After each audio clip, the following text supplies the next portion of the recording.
Hello guys, this is Hard Reset, and if you're DiDi not working, try this. Restart the application, then go to permissions,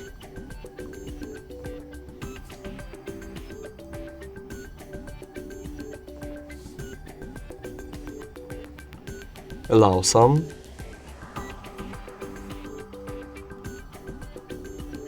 then check your internet connection. If it's good, try to reinstall the application.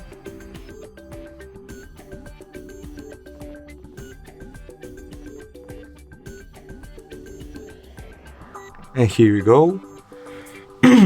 And if you still have some issues, just try to reboot your phone, and it will absolutely help you. Thank you so much, and see you in the next time.